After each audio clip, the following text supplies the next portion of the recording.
RAS mains के लिए MAD series mains answer daily. आज है हमारा टेस्ट नंबर 21 का डिस्कशन। इससे पहले ही 20 टेस्ट हो चुके हैं और 100 टेस्ट की ये सीरीज है, यूट्यूब पे फ्री है सारे स्टूडेंट्स के लिए। टेस्ट डिस्कशन फ्री है, इंग्लिश हिंदी दोनों मीडियम में टेस्ट डिस्कशन चल रहे हैं। First time in the history of Rajasthan RPSC RAS exam. और यहाँ पे डेली आपको 30 मिनट्स टेस्ट के मिलेंगे कि 8:30 आपको टेस्ट मिलता है, 9 o'clock आपका शाम को हम डिस्कशन अपलोड करते हैं। इस हिसाब से ये प्रोग्राम चलता है। ये है आरएएस मेंस 2024-25 के लिए और आप अभी देख रहे हैं डॉक्टर अमित अकेडमी आरएएस का चैनल। इससे पहले doctor Amit academy HCS UPSC के स्टूडेंट्स को हम पढ़ा रहे हैं और ऑलरेडी 108 स्टूडेंट जुड़ के एचसीएस ऑफिसर बन चुके हैं, including rank 1 Anil Kumar from Alwar district Rajasthan. तो अब हमने अगला अपना इनिशिएटिव राजस्थान के लिए ही शुरू किया है। आज के इस टेस्ट में हम टोटल 3 क्वेश्चन डिस्कस करेंगे। 10 मार्कर फॉर्मेट में रहेगा क्योंकि आरएस में आपके 2, 5, 10 मार्कर रहते हैं। अब इस सीक्वेंस में आपको जो डेली टेस्ट मिलते हैं, टेस्ट नंबर 1 वो रहता है 2 मार्कर, 2 5 मार्कर, 3 आपका रहता है 10 मार्कर। अब हमें टेस्ट नंबर 21, तो ये 3 से मल्टीप्लाई हो रहा है तो ऑटोमेटिकली 10 मार्कर क्वेश्चन मिलेंगे और 3 क्वेश्चन मिलेंगे। 3 क्वेश्चंस को अच्छे से देखते हैं। वर्ड लिमिट आपकी 10 मार्कर में रहती है एग्जाम में 100 वर्ड्स। तो इसमें साइंस एंड टेक के क्वेश्चंस हैं। लेट अस सी। देखिए सबसे पहला, critically examine the impact of electromagnetic waves on modern communication system, highlight their importance and challenges in signal transmission। क्या इनकी इंपॉर्टेंस रहती है उसके बारे में हम बात करेंगे। तो देखिए पहले तो आपको ईएम वेव्स के बारे में ही बताना पड़ेगा कि इलेक्ट्रोमैग्नेटिक वेव्स क्या होती हैं, ठीक है। तो ये काफी फंडामेंटल रहती हैं और इंफॉर्मेशन को एक जगह से दूसरी जगह ले जाने में भी हेल्प करती हैं। कुछ एग्जांपल्स बताएंगे, रेडियो वेव्स जैसे सैटेलाइट सिग्नल, वायरलेस कम्युनिकेशन वो भी रहेगा। लास्ट टेस्ट में हमने वायरलेस कम्युनिकेशन के टाइप भी देखे थे, वो भी पढ़े थे। अब देखो इसके इंपॉर्टेंस क्या है और उसके चैलेंजेस क्या रहते हैं। इंपॉर्टेंस हम देख लेते हैं कि मतलब इसकी इंपॉर्टेंस क्या है। सबसे पहले इसी की मदद से जो आपकी ग्लोबल कनेक्टिविटी है वो बढ़ रही है। हम एक देश से दूसरे देश, एक जगह से दूसरी जगह आराम से बात कर पा रहे हैं। जैसे आप देख लीजिए मोबाइल नेटवर्क है, रेडियो कम्युनिकेशन है, टेलीविजन है, सैटेलाइट कम्युनिकेशन है, तो ये इसी के उससे पॉसिबल हुआ है। नंबर 2, स्पीड देखें तो ये स्पीड ऑफ लाइट से ट्रांसमिट करते हैं तो काफी फास्ट जो है डाटा ट्रांसमिट होता है, तो ये इसका एक पॉजिटिव पॉइंट हो गया स्पीड। नंबर 3, वर्सैटिलिटी। अगर हम देखें, देखिए ईएम वेव्स जो है वो आपका वैक्यूम में भी प्रोपेगेट कर सकती है, तो आपको मीडियम की रिक्वायरमेंट नहीं होती। तो काफी हद तक ये कम्युनिकेशन को और अच्छा बना, जैसे सैटेलाइट कम्युनिकेशन है वो इसी वजह से पॉसिबल आपका हो पाता है। उसके अलावा नेक्स्ट इफ यू सी तो काफी ब्रॉड एप्लीकेशंस होती हैं। अगर आप देखें जैसे wifi, wireless fidelity, GPS, geopositioning system, broadcasting, medical imaging, x ray, gamma rays, यहाँ पे भी सिटी स्कैन भी है वो भी इसी में ही रहता है, अल्ट्रासोनिक, तो ये सारे अपने इसमें, ठीक है। उसके अलावा सिग्नल इंटरफेरेंस अगर हम देखें तो इलेक्ट्रोमैग्नेटिक वेव्स जो हैं वो दूसरे डिवाइसेस से सिग्नल इंटरफेरेंस रखती हैं। कई बार एनवायरमेंटल फैक्टर भी यहाँ पे इंटरफेयर करते हैं। सन है, अर्बन एनवायरनमेंट है, वहां पे बहुत सारी रेज होती हैं, वो भी एक दूसरे के साथ इंटरफेयर करती हैं। नेक्स्ट इसके इश्यूज हम देख रहे हैं, चैलेंजेस। सबसे पहला इंटरफेरेंस, सेकंड बैंडविड्थ जो है वो भी इसमें लिमिटेड है, तो आपको इतना ही स्पेस मिलेगा, उसी में आपको ट्रांसमिशन करना है और इसको देखना है, तो ये सारा का सारा हमारा रहेगा, ठीक है। तो इसमें ऑप्शन का भी इश्यू रहता है, डिमांड जब बढ़ जाती है तो यूजेस भी काफी कम हो जाता है। नेक्स्ट इफ यू सी एसेंचुएशन, देखिए एसेंचुएशन अगर हम देखें तो यहाँ पे हाई फ्रीक्वेंसी वेव जैसे कि माइक्रोवेव्स, ठीक है, वहां पे सिग्नल लॉस हो जाता है। सिग्नल लॉस होने के कारण बार बार आपको रिपीटर्स को यूज करना पड़ता है, तो ये कुछ हमने चैलेंजेस देखे। उसके अलावा देखिए मतलब अगर इसको सोल्व किया जाए, इंटरफेरेंस, लिमिटेड बैंडविड्थ, तो काफी ज्यादा टेक्नोलॉजिकल एडवांसमेंट एंड कम्युनिकेशन में दे कैन हेल्प अस। तो इस तरीके से आप कंक्लूड करेंगे पॉजिटिवली कि कैसे चैलेंजेस को एड्रेस करके you can overcome the issue, ठीक है, ये रहेगा। नेक्स्ट क्वेश्चन देखते हैं, evaluate the role of mobile network in communication.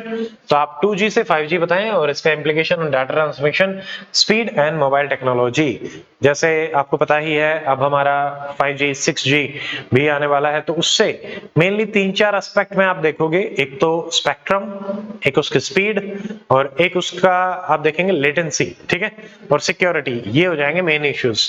तो आप बताएंगे कि भाई मोबाइल नेटवर्क एक दूसरे से कनेक्ट करता है, शुरू से इवॉल्व हो रहा है। अब देखो 2G अब यहाँ पे आपको कुछ कुछ डाटा पता होना चाहिए। 2G में एप्लीकेशंस भी आपको बता रहे हैं, जैसे 2G सेकंड जनरेशन था तो इसमें वॉइस कम्युनिकेशन और एसएमएस आपका आता है। 1G लैंडलाइन सिर्फ वॉइस कम्युनिकेशन रहता है, स्पीड 50 kbps। एग्जाम्पल जीएसएम, कुछ लोगों ने जीएसएम देखी होंगे, सिम्स आती थी पहले सीडीए में, जीएसएम की global system for mobile communication.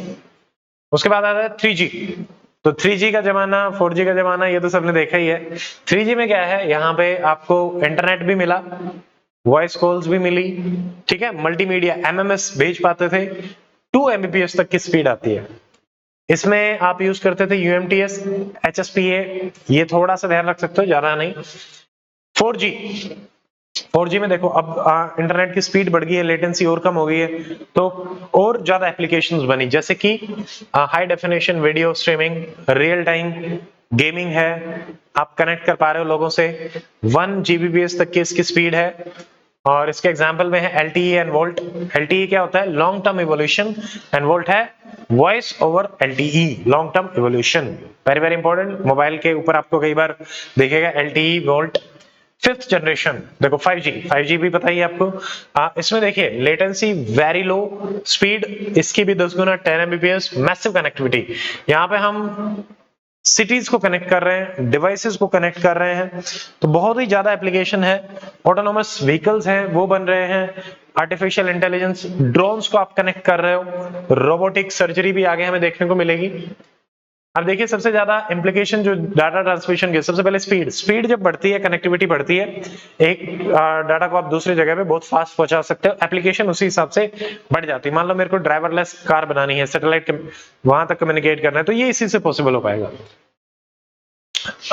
Low latency, मान लीजिए आपको किसी से रियल टाइम कनेक्टिविटी करनी है, टेलीमेडिसिन है, टेलीकम्युनिकेशन है, उसमें हमारी लो लेटेंसी बहुत हेल्प करती है। लाइव क्लासेस होती हैं यूट्यूब पे, वो भी लो लेटेंसी में जाएंगी।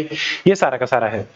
Next if we see, connectivity भी बढ़ जाती है, million of devices can connect, IoT internet of things भी हमारा इसी में ही आता है, ये रहेगा।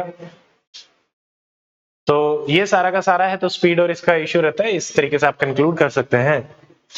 नंबर 3 देखिए, analyse the future of mobile telephony with the advent of 6G technology, discuss the challenges India faces in its development and potential impact of global connectivity।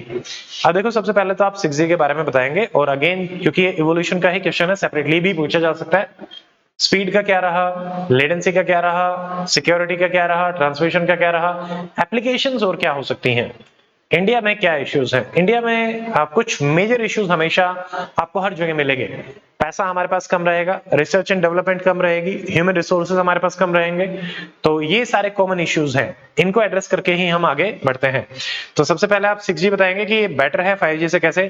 Speed देखो उससे भी 10 गुना ज्यादा, 10 Mbps था 100 Mbps, ठीक है, तो ये है। Latency less than 1 millisecond, near instant, बोलते ही कम्युनिकेशन। AI, अब आप आर्टिफिशियल इंटेलिजेंस से इंटीग्रेट कर सकते हो, यूजर एक्सपीरियंस बहुत ज्यादा यहाँ पे बढ़ेगा, नेटवर्क मैनेजमेंट, ऑटोमेशन, ठीक है।